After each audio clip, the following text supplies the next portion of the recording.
Hey everyone, Greta here, and welcome to today's episode of Let's Chat. And the topic is, should yoga be painful? Now we are gonna go into several different topics.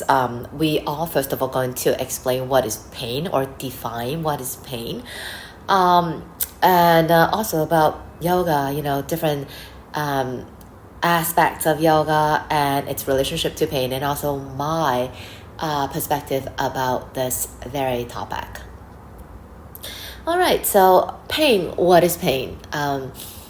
Pain, I think, is a very broad term. It basically is a word that kind of is an umbrella term to describe anything that's uncomfortable. However, if we are going to be really talk about pain, I think we need to really define what exactly is pain. Now, for pain, there are a few layers, a few different branches, I would say. One is on the physical level, one is more on the mental. So the mental, emotional side it stirs up a lot of negative emotions like frustration, anger, maybe disappointment, something that you don't enjoy. So if you want to shorten everything or make everything simpler, or simplify things, you'll say it's a pain. It's a pain in the body, it's a pain in the neck, it's a torture. So that is one meaning of pain. And another meaning is more on the physical side. Now, this I think we need to be a little bit more cautious about the choice of words. Again, because the word pain, it's really, really vast. So it covers anywhere from uncomfortable, irritation, like muscular irritation, maybe numbing. If you're sitting in the same pose for a very long time, maybe the legs will go numb, and some people would think that's painful. If you are stretching muscles that are really, really tight, that stretch, some people feel it could be painful. But then you also know that after the stretch, you feel a lot better. And also, if you have to use a lot of force, a lot of strength, let's say in an arm balance or inversion, again, all those muscles that you need to put into action, that could also be painful. But that is just, you're using a lot of strength. So a lot of different adjectives or a lot of different experiences you can consider pain. But then in this category, in this topic today, we are going to be more specific. So on the physical side, there's kind of like a good pain and a bad pain. So good pain is like, let's say you are, stretching really tight muscles. During that stretch, you feel it's really painful because it's really stretching you. But then you know that stretch, that pain is kind of like numb. Like it's more like a discomfort. And you know that afterwards, or let's say you use like a massage ball or foam roller, and you use your foam roller to, break the knots, release the tension. That time is super painful. But then you know that afterwards, it feels a lot better. So that's the good pain. And also the good pain could also define like muscle soreness. Let's say you're doing a lot of plank pose, or you're doing a lot of arm balance, using a lot of abs, and those muscles become super sore. But then, like after a day or two, that soreness will go away. So again, that's kind of like a good pain. And you know that in the end you are, building more strength and endurance. So that's kind of like the good part. And also that's the bad pain. So bad pain is something that's really electric, sharp, and you know that maybe it's the same stretch. You know that if you stay there for any longer, you would somehow sense that it's going to cause an injury. And of course, for strength-related discomfort, maybe you've used like too much strength. You've over-exert yourself, that you become so tired for a week, or you are using so much strength that you actually injured that particular muscle. So that is, of course, the bad pain. So when we talk about pain, especially during from a yoga teacher's point of view, how we define and explain pain is very, very important. So as for practitioners, it's always nice to be a little bit more in depth or be more curious about your pain. And that way you can have a better understanding of yourself. And when you practice the next time, you know that it's not just pain. You can give pain a clearer or a more detailed picture. All right, so that kind of quickly explain what pain is. So back to the subject. Should yoga be painful? Okay, so for yoga, there are a lot of different branches, different categories, different layers of yoga. It's not just a physical. So I think for now, we'll talk about the mental side. So it's more about a mindfulness practice or more so meditation. A lot of people are super intimidated by meditation. My dad is one of them. My dad's like, no, I cannot meditate because I cannot sit still. My mind goes everywhere. No, I can't do it. So, and I think that this resonates with a lot of people. A lot of people cannot sit still. They find that sitting still and not think is super torturous, is super painful. So for this kind of pain, I think it's more interesting because it's not a physical pain. I mean, yes, if you sit in a shape for a super long time, then your legs will go numb. Let's say you sit with your legs crossed, with the spine upright and all that. Your legs will definitely go numb. You might even get a cramp, and that is extremely uncomfortable. That could even be painful. But then that is more like a training for meditation practice. Of course, it will be very cruel to have people who are just starting their meditation practice and just sit for like an hour in stillness and just be mindful of the breath, be mindful of the brain activities. That would be very cruel. So, and that would be very torturous as well, and also very painful. So if you are new to practicing meditation, it would be just good to start short, maybe like 3 minutes, 5 minutes, something that's more tolerable, something that's less intimidating and more acceptable, so that the body could slowly ease into the stillness. So the body is one of them, and also I think for meditation part, it's the mind that is more painful because we're so used to, especially nowadays, multitasking like crazy. There are like a zillion of apps that's open on our phones, and not to mention a few hundred more that's on the computer or our tablet. And then constantly there are so many things happening around us and outside of our internal that by focusing on a singular thought or singular subject could be extremely challenging, and to a point where, because it's so simple, like just focusing on the breath, on the activities of the mind and coming back to the breath whenever you find that the mind has wandered off, is such a simple exercise, yet so profoundly challenging that it's so easy to lose the patience. Especially, now patience is really rare. We want everything now, or actually we wanted everything, a second ago, not even now.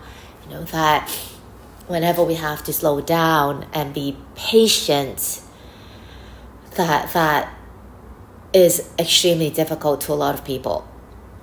And so all that, the being not exactly still in the mind, but just being conscious of what your mind is doing and not let the mind just kind of take over and just go into lightning speed, and also sitting still for a fairly long time could be painful for a lot of people. And that is one of the things that really scare a lot of people off when they want to attempt meditation, even though we all know that mindful practice, meditation is really, really good for one's mental health. It's the hurdle that's super big and huge that tends to scare a lot of people off. So that is also painful. But then that painful will be gone as soon as the practice is over. And that pain is actually controllable. It's how you set it. How long do you want the meditation to be? Do you have to practice it every day, or maybe like every other day would be better? So that dose of pain is actually prescribed by you, the practitioner. And I think that's more controllable that way. It really depends on whether or not you're willing to try. And then another one is the asana practice. And I think this is something that I think is more interesting to a lot of us. Pain and asana, should they go together? And also my personal experience. So this one, it's so weird because when yoga was first created, it was specifically for a special group of people, like a certain demographic.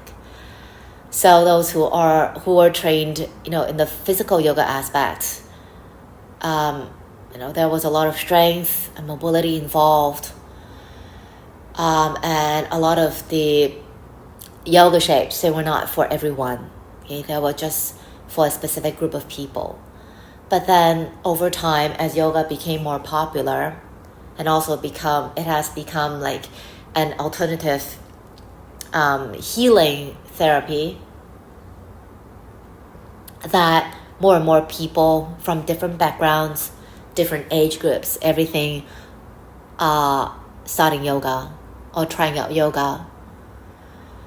And because of that, this huge conflict, I would say, it's hard to find a midpoint. It's hard to find a balance point.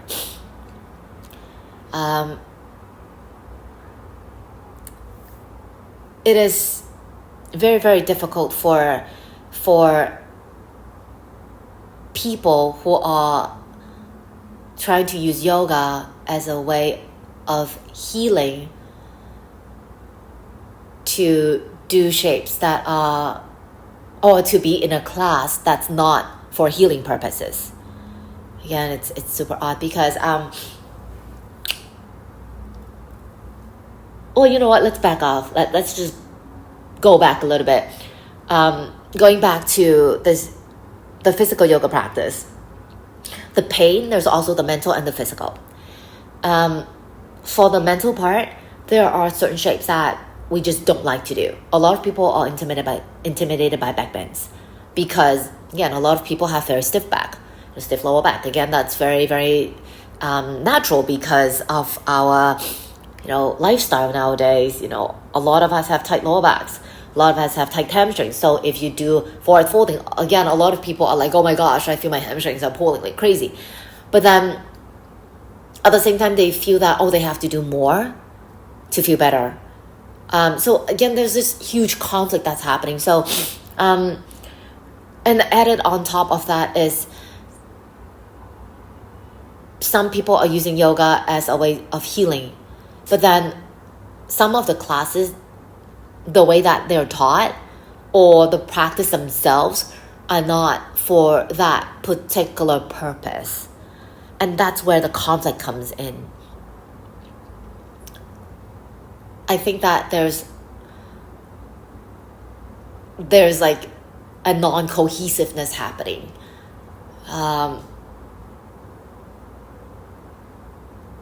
For a lot of people, yoga is slow and calming.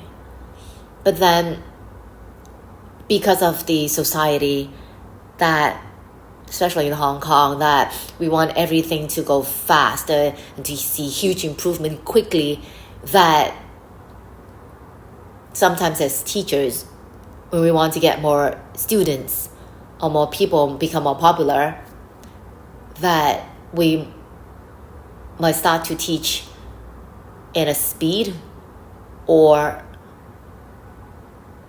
at the level that is not really according to the practitioner's needs. And I think that's the danger of it. And especially when you're in a group practice, you see, everyone else around you doing things that you think are better than you. And then that's when you start to push yourself into shapes or push yourself into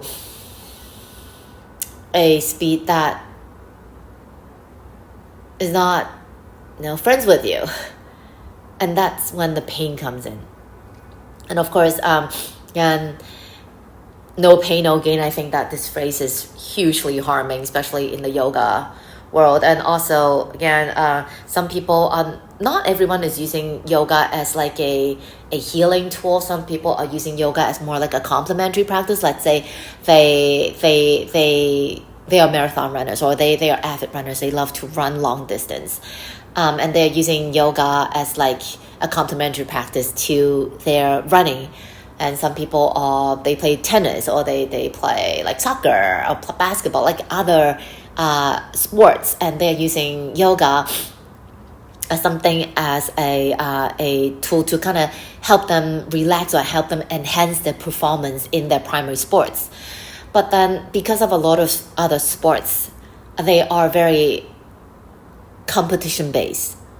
They want to compete, they want to be the best, they want to compete maybe against other people, against their own selves, that even when they are doing yoga, they have the same mindset. And that is also, very easy to cause injuries.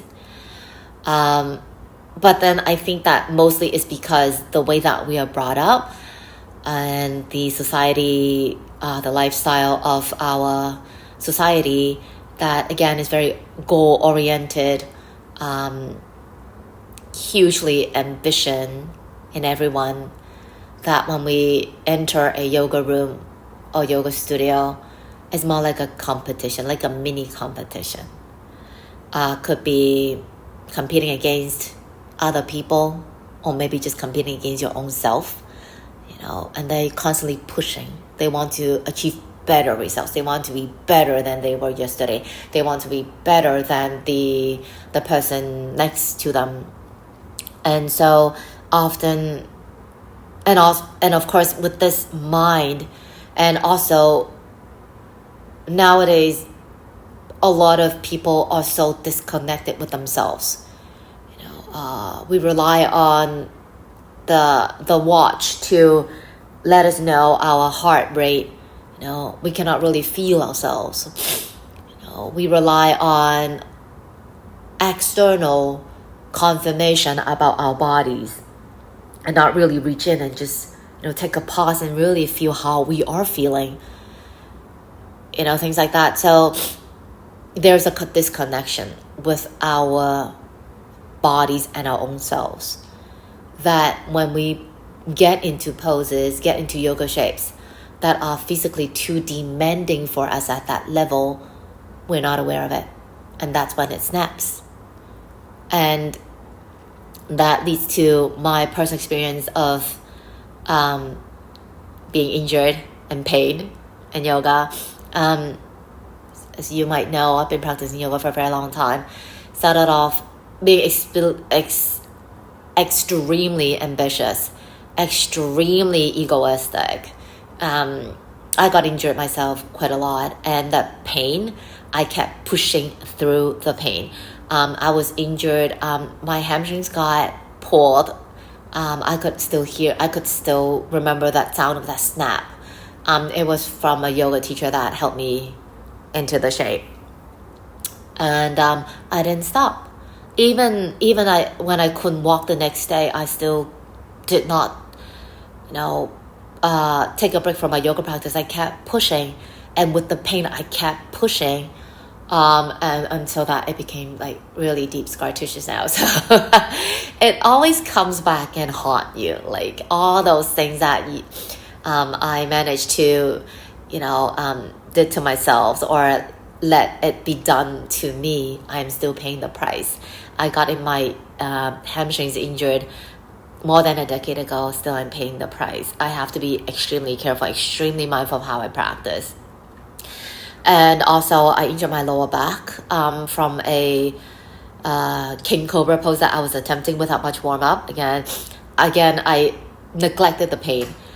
I could feel it. I felt it. I was like, no, I didn't care. I had to do it. I have to get that. The sole of my feet touching the back of my head, and then snap again. Well, that wasn't a snap, but I heard that pull, and it was so painful that I couldn't even do.